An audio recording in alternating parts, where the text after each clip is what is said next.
going on, ladies and gentlemen? Welcome to the Sav Show. My name is Savilian. I'm the host of this show, and today I'm talking about a wild weekend of football and some of the most interesting or obvious storylines, I guess, that are relevant to me and potentially my audience. But I don't care what you guys think. This is my show. Joking. So I'm going to start with the most obvious one, given my potentially my audience. But I'm going to talk about the NRL Grand Final that happened last night. As I'm recording this on Monday, might come out tomorrow, so it'll be two days since then. Anyway, I'm going to start with this: a legend was born. If you watch that NRL Grand Final, you witnessed history. You witnessed something magical. You witnessed something great that you know, being a sports fan, you pray and you hope and you wish that you get to experience and view things like that in your lifetime. You know, I'm instantly reminded of, you know, Israel Adesanya's kind of win over Alex Pereira in the second fight. I'm instantly reminded of Ben Stokes kind of hitting 100 on the whatever it was, fourth or fifth day of that Ashes test, when England were 9 down and you know, all hope was basically lost. That performance last night from Nathan Cleary. I'm not even going to say the Penrith Panthers. Obviously, they fucking turned up. Everyone did their job. It's a team sport. Nathan Cleary can't do his job without everyone doing their jobs. Moses Leota was massive. Dylan Edwards was massive. They all played their role, right? But Nathan Cleary stood up and did something absolutely ridiculous. Like when Brisbane wrestled the momentum back and, you know, there was 24 minutes to go or whatever, and they're down by the biggest, you know, what would have to be the biggest comeback in NRL history, 14 or 16 points, I believe it was.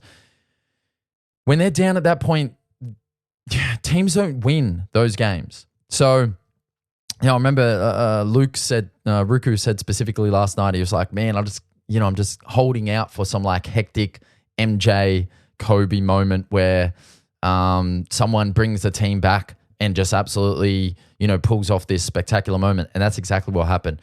Nathan Cleary put the team on his back and he said, come with me, boys. He made the line break to set up Moses Leota, the 40-20 in the next set, or the, you know, couple of sets later, and then the step on the inside to kind of score the try there to seal the deal. Holy dooly, that was just magical. You couldn't believe it. As it was happening, you could kind of feel like it was happening, but you didn't think it was like, you know, Brisbane had so much momentum. Bang, bang, bang. And I love the storyline of like the way that the game was broken down essentially into 3 moments. It was a perfect story. The beginning, middle, and end. The beginning starts off expectedly.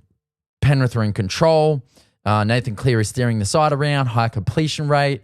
They are looking like the champions that they are. They are winning the game in a way that they need to win it, with assertiveness and just like defensive steel and, you know, not making any mistakes, being the championship side that they are. And then the middle portion of this story is where it gets really, really interesting, because the young blood of Brisbane, the excellence and charisma of Reece Walsh and Ezra Mam steps up and they tear the game open. Obviously, Ezra Mam is specifically, but Reece Walsh plays his role as well. And the exuberance and youthfulness of that Brisbane team and what they were able to achieve this year comes to the fore. And you thought at that moment, all right, the champions, they took their shot, they got tested, they've been knocked down, and it looks like they've been knocked out and looks like they're done. But then the final chapter, the ending and the summarization of the entire year of NRL gets written, and it gets written by a guy who has been in that moment, has been on that stage, and who had to find another level. It had to be Nathan Cleary to find that level, to steer his team with that kind of momentum against them with that kind of comeback required, it had to be Nathan Cleary, and he stepped up and he did it. And holy shit, everyone in sport in this country just went, whoa. Like that was something special. And being someone, myself, being someone that's fucking just into cool shit, into interesting shit, into great storylines. Like I love that. Like obviously I'm not the biggest fan of Penrith because I'm a Parramatta man, and obviously we lost last year, and it just Penrith's whole, arrogance over the last couple of years is kind of, gets on your nerves. It's hard to see winners win because they do it, with a winner's mindset and a winner's energy and a winner's mentality, and that sometimes rubs people the wrong way. Clearly, it's rubbed a lot of people the wrong way. I'm one of them. But to watch them do what they did last night, holy shit, I'm just so grateful and so thankful to be able to experience and witness that because it was magical. And I'm gonna go back to round one of next year. I'm gonna go back to hating on Penrith and not being a fan of them overall. But I can definitely stand here and applaud the brilliance of that whole fucking event because it was something magical and breathtaking, and I'll always remember that. So congratulations to Penrith, congratulations to Nathan Cleary, shout out the Riff, shout out the West. Really, really dope. 3-peat. This team is the most dominant team I've ever witnessed. More dominant even than, obviously Melbourne Storm of the kind of mid 2010s. The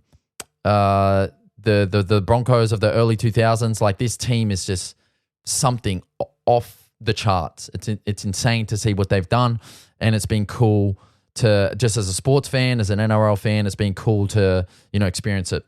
If only you could goddamn translate that into bloody Origin, I'd be a little bit happier. But it is what it is. So, yeah.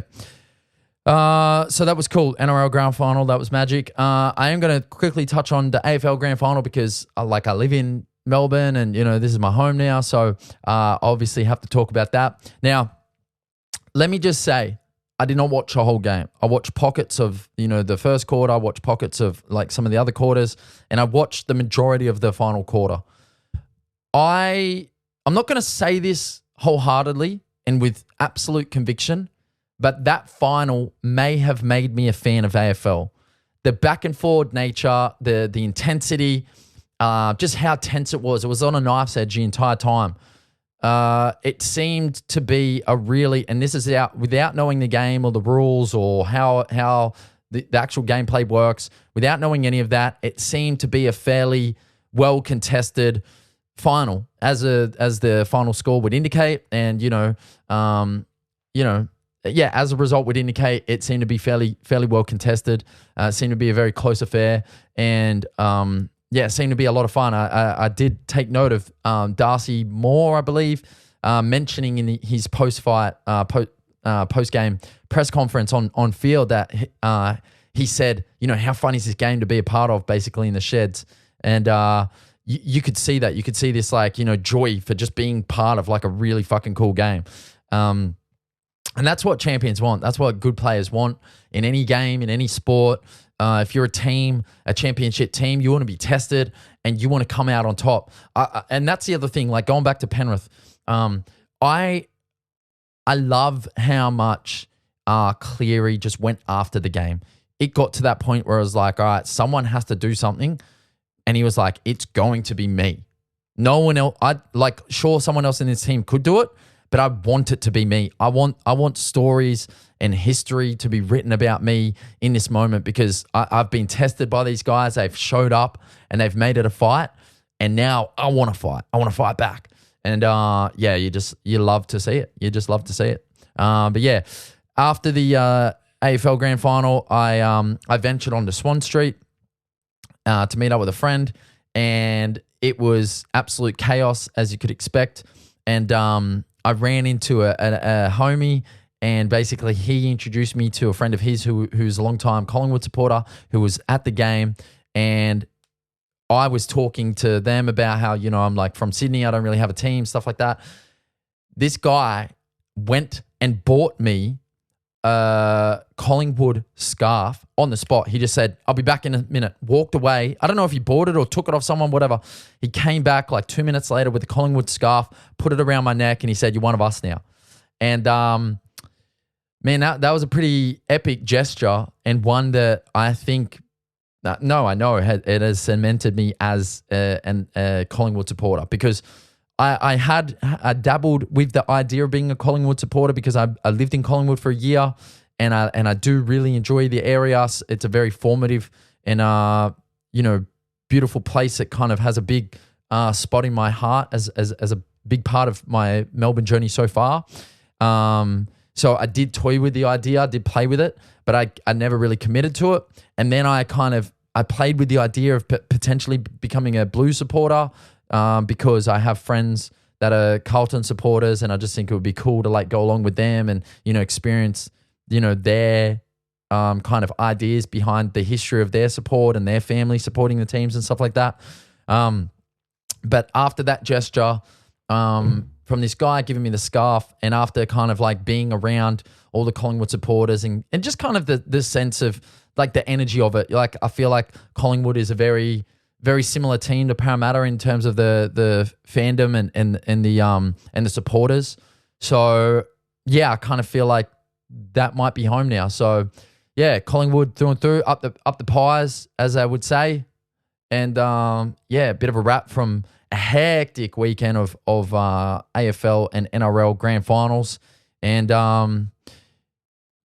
blown away. What did you guys think? What were your highlights? I'm going to say specifically that the Darcy Moore kind of commentary after the game was a really cool thing to take note of for me, and also and then I would probably say for the NRL Grand Final, just the storyline out of that, and the fact that a legend was absolutely born in that moment, were the highlights for me. But I'd like to know what were yours? What were your highlights? What did you like? What did you not like? Drop some comments below. Let me know, and maybe we can get some conversations going. Otherwise, please like, comment, and subscribe. Any support is genuinely appreciated. Show me some love. Give it a rating if you're on Apple Podcasts. But yeah, thanks for tuning in, guys, and I'll catch you next week on the Sav Show. Let's go.